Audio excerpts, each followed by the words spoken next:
Saudara-saudari yang terkasih dalam Tuhan kita Yesus Kristus, hari ini Injil berbicara tentang talenta. Sebenarnya apa sih yang pertama kali keluar dalam pikiran kita tentang talenta? Kebanyakan orang berpikir talenta adalah bakat atau kemampuan khusus yang diberikan Tuhan kepada kita. Mungkin ada yang berbakat pandai menyanyi, menari, bermain musik, mengingat cepat, berhitung, olahraga, dan sebagainya. Nah, sekarang apa talentamu?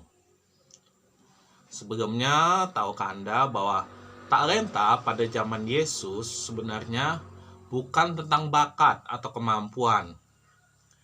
Kata talenta itu sebenarnya adalah mata uang, entah itu perak atau emas, yang harganya luar biasa besar. Satu talenta sama dengan 6.000 dinar. Satu dinar sama dengan upah satu hari kerja. Jadi satu talenta sama dengan 6.000 hari kerja. Kalau diubah menjadi tahun, satu talenta sama dengan sekitar 15 tahun kerja. Jadi jumlahnya luar biasa besar. Istilahnya, kalau kita mendapatkan minimal 2 talenta saja, kita nggak usah kerja lagi sampai tua. Dan itu diberikan oleh Tuhan cuma-cuma, tanpa ada perintah apa-apa. Di sini hanya dikatakan pada Matius 25 ayat 14 sampai 15. Seorang yang mau bepergian ke luar negeri, yang memanggil hamba-hambanya dan mempercayakan hartanya. Ada yang diberi 5, 2, dan 1 talenta menurut kesanggupannya. Lihat, tidak ada satupun perintah Tuhan itu. Hanya karena percaya, maka Tuhan itu menitipkan talentanya kepada hamba-hambanya. Tuhan itu tidak menyuruh mengembangkan talenta atau melipat gandakan talenta itu. Dia hanya mempercayakannya.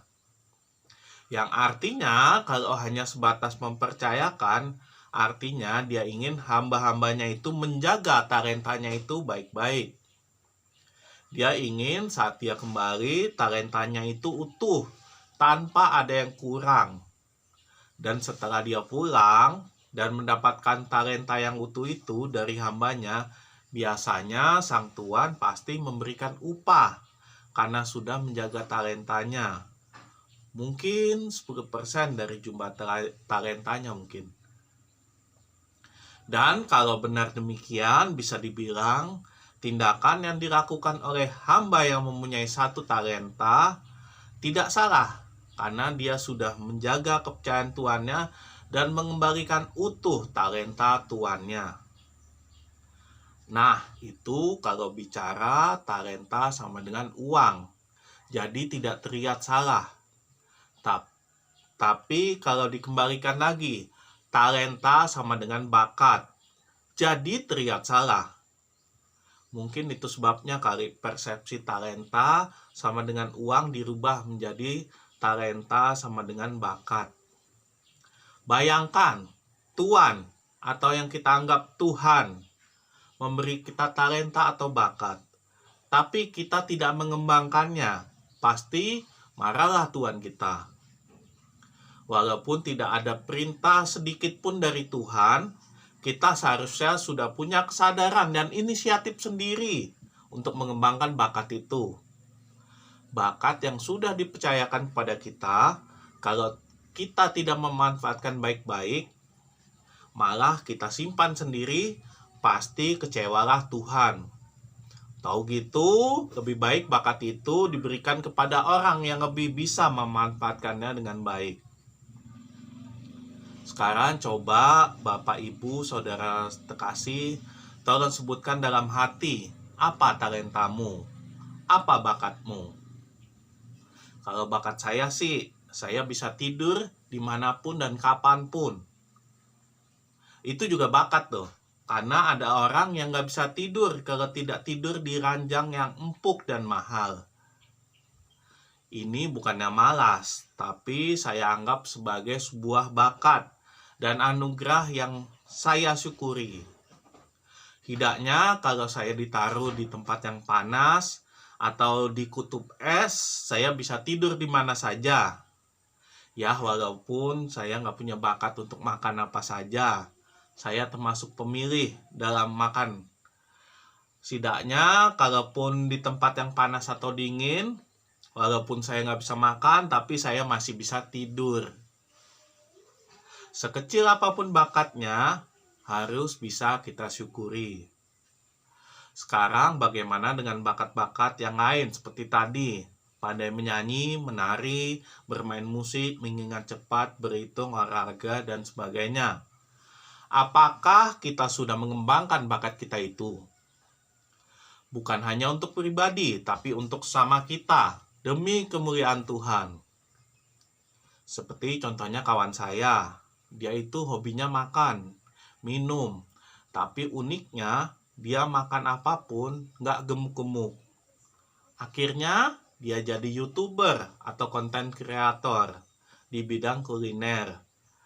Menemukan hidden gem di seluruh Indonesia dan memperkenalkan UMKM kuliner tersembunyi di seluruh Indonesia, sekaligus membantu menaikkan ekonomi usaha kuliner. Dan anehnya, waktu muda saya ketemu dia itu tidak punya bakat ngomong, tapi sekarang dia ngomong lancar di depan kamera. Bahkan kadang dia diundang menjadi pembicara di berbagai acara seminar, motivasi, dan sebagainya. Dia juga lah yang menjadi panutan saya membuat YouTube. Nah, sekarang saya bikin channel Rohani Katolik ini. Kira-kira saya berbakat nggak ya jadi YouTuber? Saya bisa sih nulis dikit-dikit. Renungan ini dibuat pun juga ditulis dan dipikirkan dahulu. Tidak langsung dipresentasikan secara langsung. Bisa beribet omongan saya nanti. Tapi, sekarang apa indikator kesuksesan bakat kita itu? Kalau tadi di Injil enak ngitungnya. Dari 5 talenta menjadi 10 talenta. Dari 3 talenta menjadi 6 talenta. Kalau saya, kira-kira saya berbakat nggak ya jadi YouTuber? Kalau indikatornya subscriber, tentu saya sudah sangat tidak berbakat. Masa hampir setahun baru dapat 90 subscriber. Bisa dibilang saya YouTuber yang gagal. Saya tidak berbakat.